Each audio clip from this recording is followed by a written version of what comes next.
Hello, welcome to White Birch Tarot and Astrology. This is a reading for the full moon lunar eclipse in Pisces, which occurs September 7th, depending on where you are, at, I think it's 5:11 p.m. in New York, where I am not. So, before I start, there's so much going on. I'm not sure how to even describe it all. But I was thinking of these two signs that I saw. I don't even remember where they were. But they were kind of funny, and they kind of applied, because I find this energy to be very intense and crazy. So, let's see, let me fold this over, because I wrote this on scratch paper, because Sun in Capricorn, why not? But I saw a sign once that said, can you see all that? It said, you are here, and there was an X, and then you go where it says, you are supposed to be here. Yeah, that's what I'm feeling. Exactly. And then I saw another sign one time that said, you can't get there from here. Okay. Anybody else relate to that? So, I looked at the astrology and I thought, how am I going to explain all this? It's too much. And then I took some notes on my phone and everything, and I thought, oh, you can do it. You can do it. I mean, look at this. Come on. And then just as I finished, I thought, oh no, I'm going to sneeze, excuse me.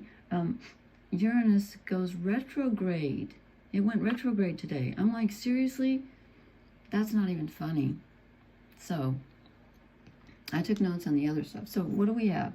We still have the mini grand trine between Uranus in Gemini, who just went retrograde today. Thanks. Pluto in Aquarius, who's retrograde, and Saturn and Neptune, who are both retrograde. In fact, all the outer planets now, including the not Saturn, not Jupiter. I always forget what you call Jupiter and Saturn. They're not the outer and they're not the inner. I think they're either called interpersonal or transpersonal, and that's why I'm not a professional. I'm not a certified astrologer. I just want to say that. I know a lot, but I don't like the details. So I'm a big picture kind of person. So anyway, we have this mini grand trine, which kind of, without going, I've talked about it many times, but basically it kind of makes us feel, I think, like events are out of our control. Because there's all this stuff with the outer planets going on. These are all outer planets here. Well, Saturn's one of the transpersonal or interpersonal. And it's to do with, communication, new ideas. Aquarius is also about ideas, but it's about being progressive, being eccentric and original, and society and how we fit in groups. And then Aries, where Saturn and Neptune just left, is our self-identity. Who are we? What do we desire? They've just moved back into Pisces, which is the end of the cycle. About their Saturn's at 29. Oh, I'm sorry, Neptune is still at 1 degree of Aries.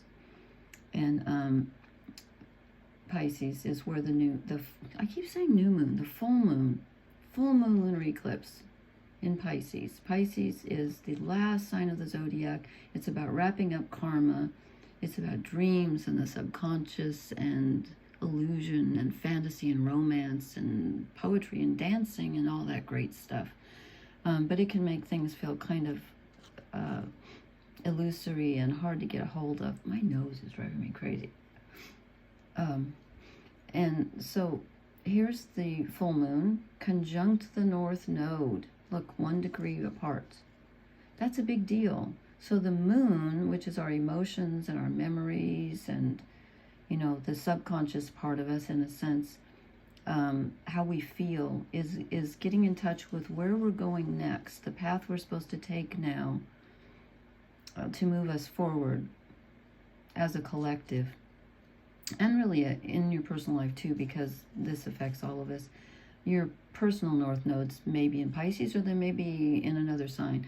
But for right now, for all of us, we're supposed to be moving toward what's best for all of us. And the north nodes isn't exactly a goal, it's a path. It's how do you get there?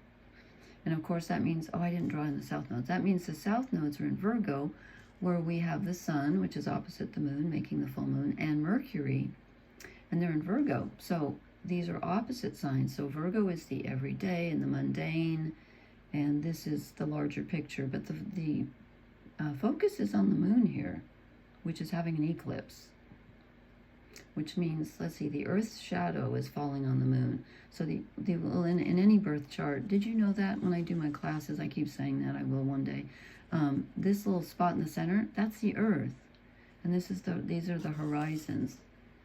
Anyway, okay, we won't get to that. I got too much to talk about. So we have Venus squaring Black Moon Lilith. Venus is in Leo, wants to be admired, wants to love everyone, and wants to be loved by everyone. Leo rules the heart.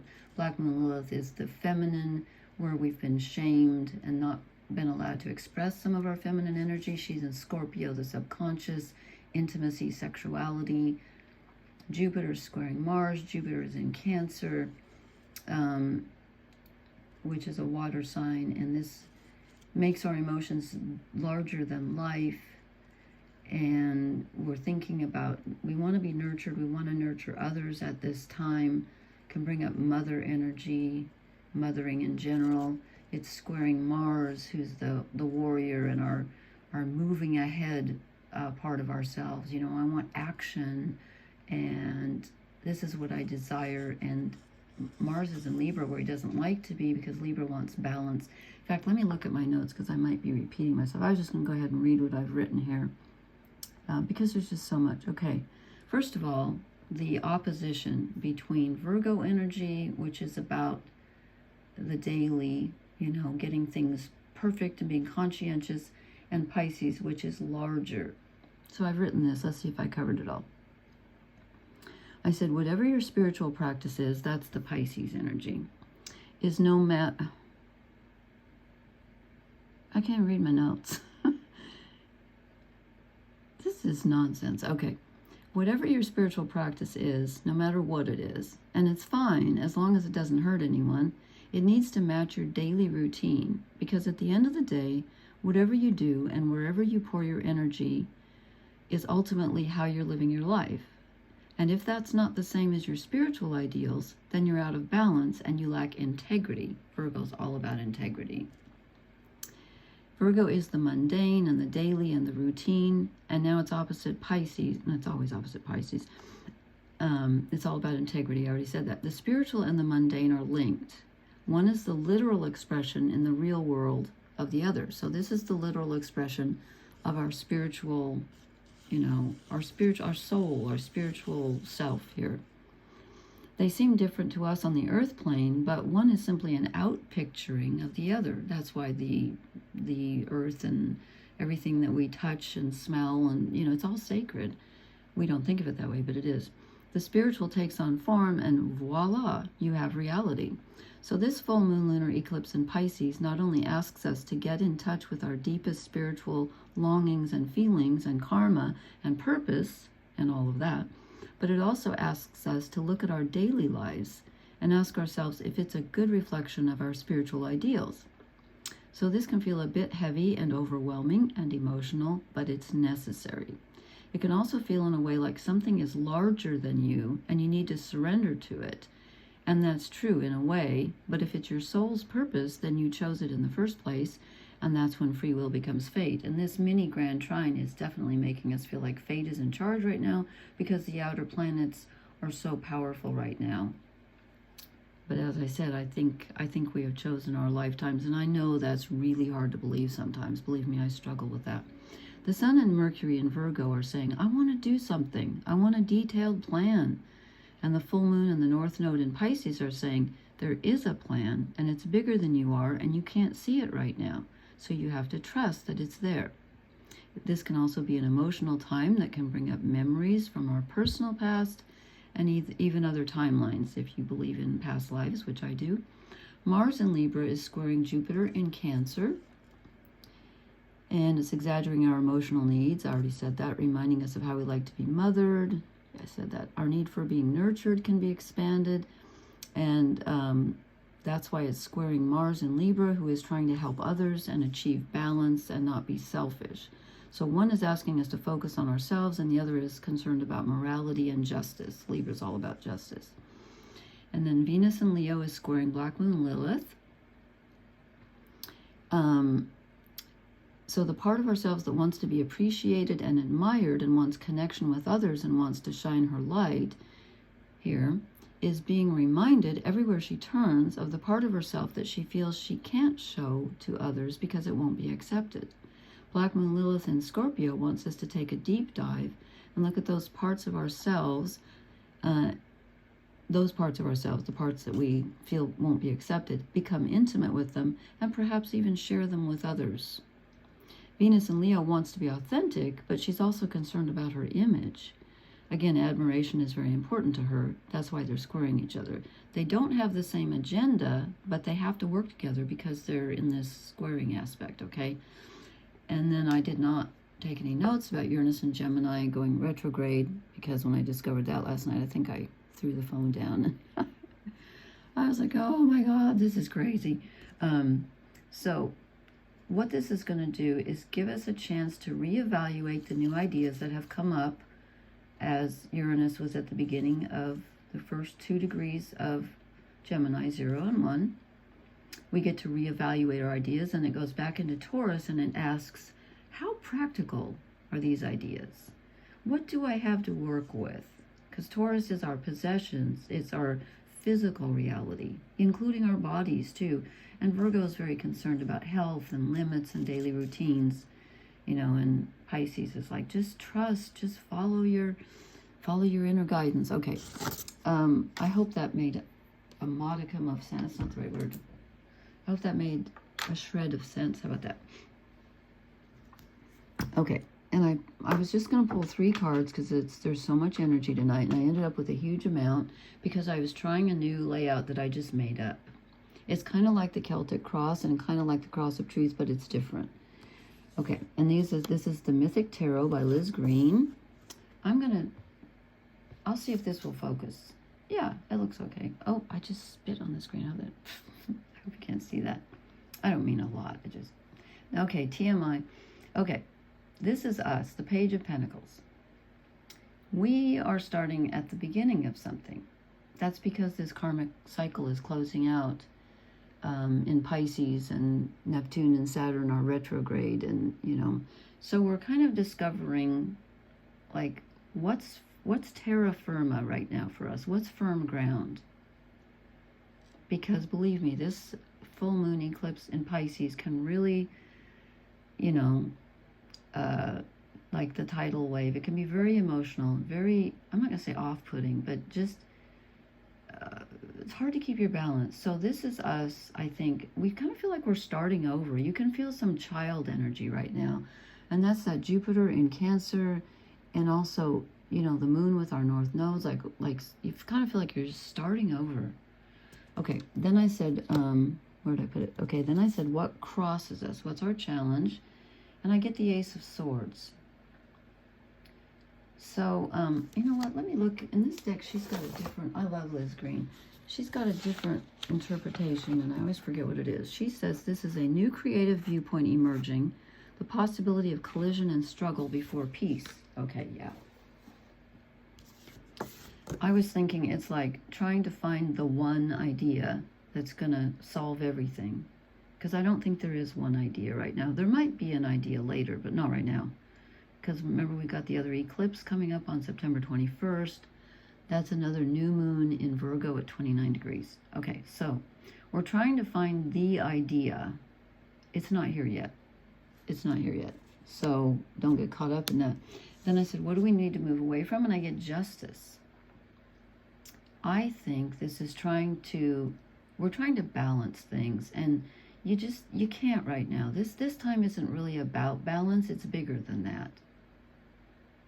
It's, things aren't really going to make sense, I don't think.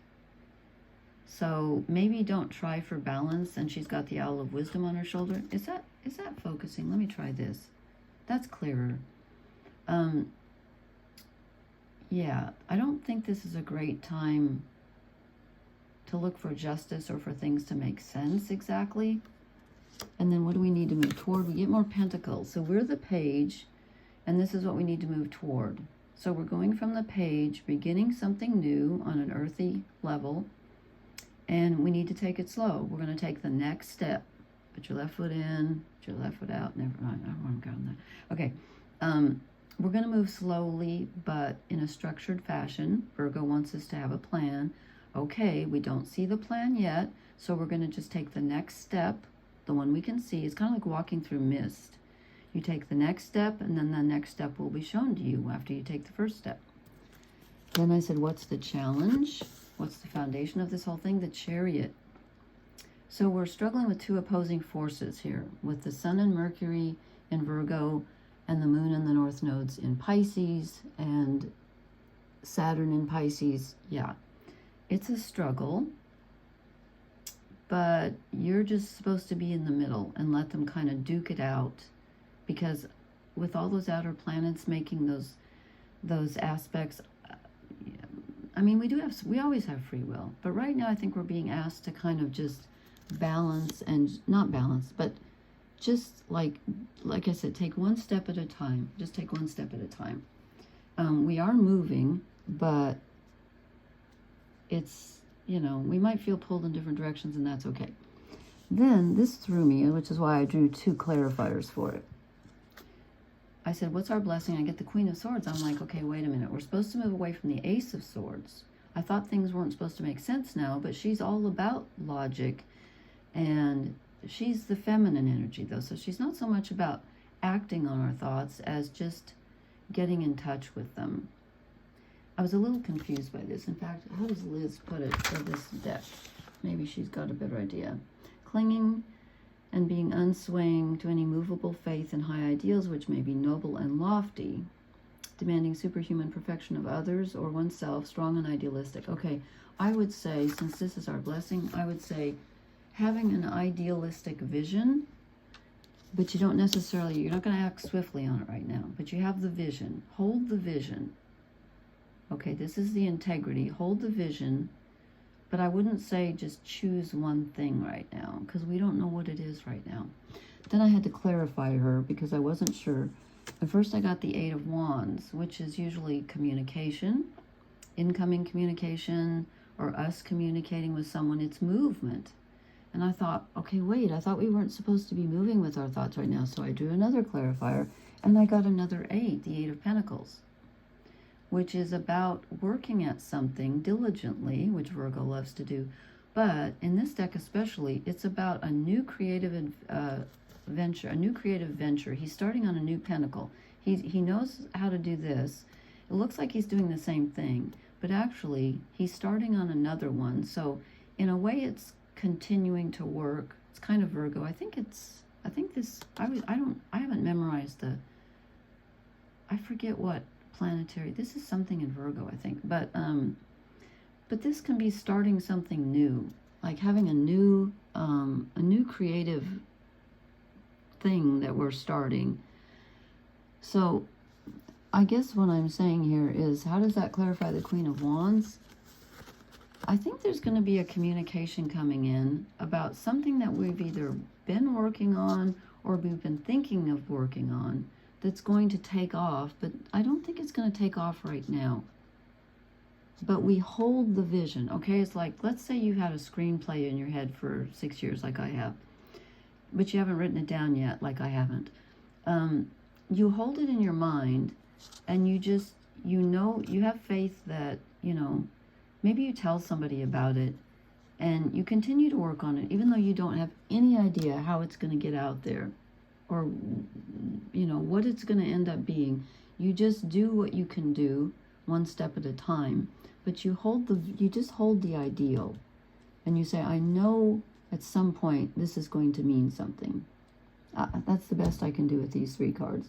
Then I made this part up. I thought I'm going to do fire, earth, air, and water. So like earth is our physical bodies and our resources, our immediate environment. And I got the world. That's interesting. So our physical world, well, I can't be coming to an end and begin. Okay, this is all of the elements. So I think what this is saying is that in a very real way, with all that Virgo energy, our lives change. the way we approach our physical bodies, the way we approach maybe where we live, or what we do every day, what we do with our energy, our possessions. It's just something is ending. Our old life is ending in a very real way. I don't mean we're going to die. And it's starting over again. We're starting from scratch with that Page of Pentacles on a very real level. Now that I think about it, that makes sense with the Page of Pentacles. We're literally recreating our lives. Okay, that's what it says. And then for the, let's see, that was fire. Oh, I'm sorry, I was reading that as earth. Oh my God. Well, it kind of makes sense, but okay, sorry. This is fire. I said fire, earth, air, and what? I need to have that in front of me. What I thought was, I was thinking of the zodiac and how it starts with Aries, Taurus, Gemini, and Cancer. That's why I did in that order. So, okay. This is fire, folks, not earth. Okay, our lives are not ending. I didn't think they were. This is fire. So this is our spiritual. Okay, fire is spiritual and physical. So in a very real way, our fire is desire. It's what we want. It's our purpose. It's the North Nodes in a way. It's like, where are you going? What do you desire? What do you want to create? Fire is creativity. It's passion. It's purpose. So this is starting, that makes more sense. Because I was like, Earth, really? Or how could that be true for all of us? We're all starting a new fire cycle, a new spiritual cycle. That makes more sense. Sorry about that. This one is Earth. Okay, the Two of Cups. We have more support than we think we do. On a very emotional level, if you stop and look how many emails you get in a day, look how many people message you, how much support you have, look at your neighborhood, whatever, there is a support system around you that you might not even realize. And you know, with the internet now, in a way it separates people, but in a way it brings people together. So this is about, on a very physical level, opening your heart and realizing, you know, that there are people to give to you, and you can give to others. And please do so, you know, that'd be a good time to do that. Okay, so that's fire, earth. This is air.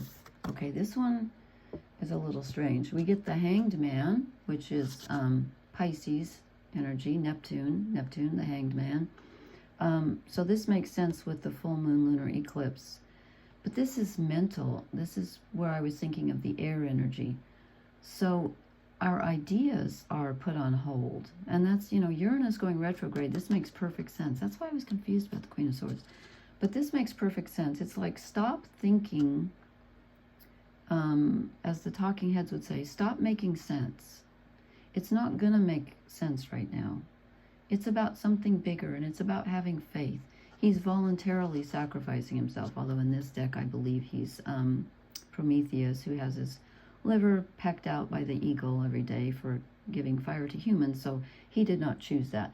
But in some decks it's a voluntary sacrifice, and I think in this one she even says that. So ideas are kind of, you know, they're just kind of put on hold right now. What we think we know. And then this is interesting. The water, this is emotions, our emotions right now. I got the Ten of Cups. That's usually like having it all and being happy. But the tens are endings. So we have the world where, you know, on a spiritual level, on a desire level, something is ending and a new cycle is beginning. On a very karmic level, karmic contracts are ending. And then we get the Ten of Cups. So something that we love might be starting, or ending, and then we start a new cycle. We can look forward to a new one. But right now, even though this is kind of happy, it could be looking back on a past happiness. Because tens are the end of the cycle. Okay, then to make matters even more confusing, I drew 3 oracle cards and I got soulmates, which is interesting. And again, I think that's pointing to the Two of Cups. I don't necessarily see this as a romantic. It could be for someone or for many of you. I think it's about looking around and finding your tribe right now and realizing how many people think the way you do and feel the way you do. You're not alone. And then I drew blessed, which we desperately need, I think, because these times can feel very crazy and overwhelming. But we're ending a cycle for a reason, so we can start a new one. And then, and this is one of my 2 favorite cards in this deck, we get time to go. And it is time to go. And as I said, when I was reading about, you know, or when I was talking about like feeling like you're taking a step in the mist, that's literally what she's doing. She's in this, like the sea mist. She's on a pier or a wharf, I think. And I think that's the sea under her. That's the way I read it. And there's a doorway up ahead. And she may not be able to see every step, but she can see the doorway. And she has the faith to take each step, and each step brings her closer to the new doorway. But again, there's something we have to let go of in order to move forward. And I think that this full moon lunar eclipse is going to show us that. And then when we have the, what do we have? We have another eclipse on the 21st. We have a new moon. No. Wait, okay, hold on. This is the full moon. We have a solar eclipse, I think.